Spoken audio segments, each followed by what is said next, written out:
We spent some time defining politics and government, and we also said that throughout the world, some people live in freedom while others don't.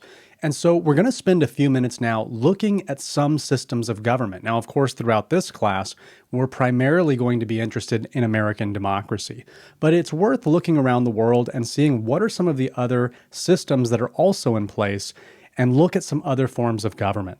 The very first type that we're going to look at is something called a totalitarian government. And it's right there in the word. What does it say? Total. So in a totalitarian government, the government essentially has total control, absolute control over all aspects of public and private life within the country. That means they get to make decisions about your religious practices, oftentimes even banning religions.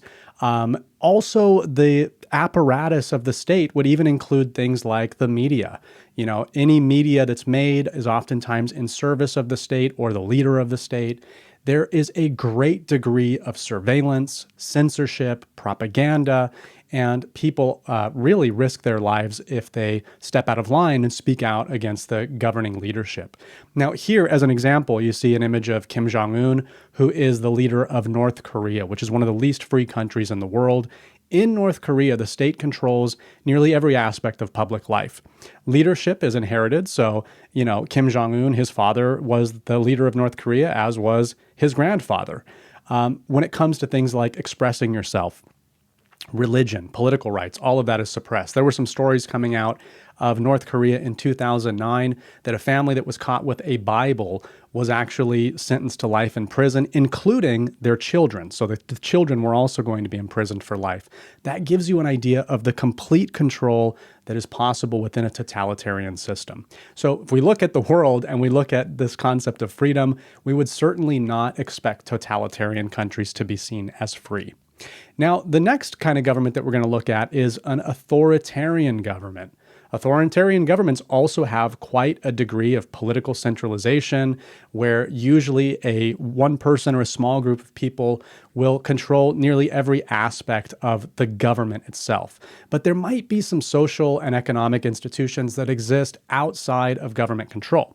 So what does that mean? Maybe you can practice your religion, maybe you can open your own business, or maybe there's a private bank and you can get set up with a bank account. When it comes to things outside of politics, there's going to be a little bit more flexibility. But when it comes to political life, it's still going to be quite restricted. One country that many people would see as an authoritarian country today is Russia. So here you see a picture of Vladimir Putin. Putin has been president of Russia for many, many years. And in fact, when other people try to run against him, oftentimes they'll be imprisoned or there will be attacks on that person. It's very unsafe, obviously, to run against him. So it's not true that they actually have a functioning democracy in the sense that if people want to remove a leader from power, that they'd be able to do that. So we wouldn't expect to see fair elections within an authoritarian government. So that's going to be authoritarianism. You can see they're a little bit different there from totalitarianism, but kind of similar. Now, another kind of government that we could look at is something called a theocracy. If you study theology, that's the study of God. The word theos in Greek meant God. And so theology, you can probably already guess, is going to be a country whose political system is based upon religious practices.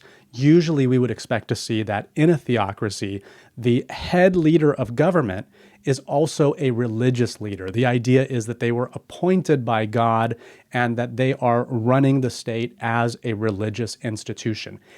In our country, we have separation of church and state. In a theocracy, church and state are fused into one thing.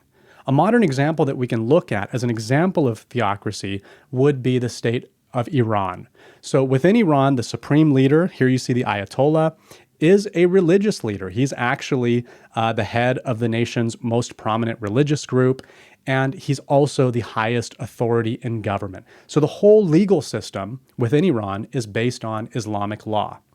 Some of you might also be familiar with the Vatican, right? Believe it or not, the Vatican, which is in Rome, is very small, but it is actually a country. It's considered a country. And there, the Pope would be at the head of the Vatican government.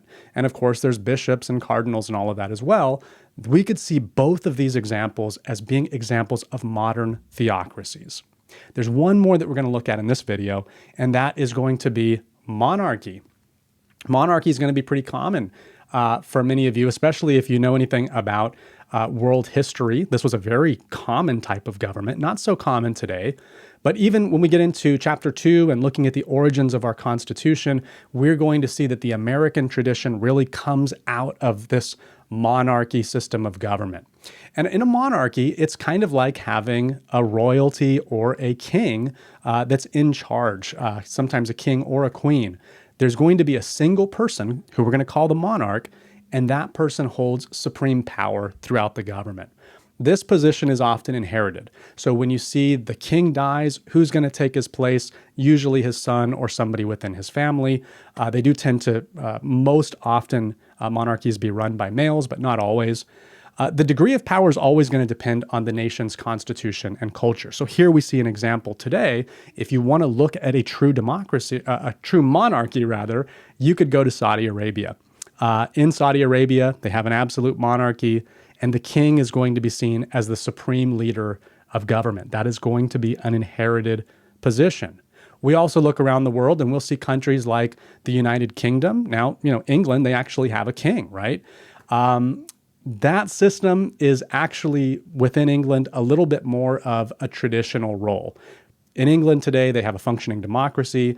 The king is really there primarily today as a ceremonial and symbolic role. He's not active in running the country day to day like, say, they would be in Saudi Arabia.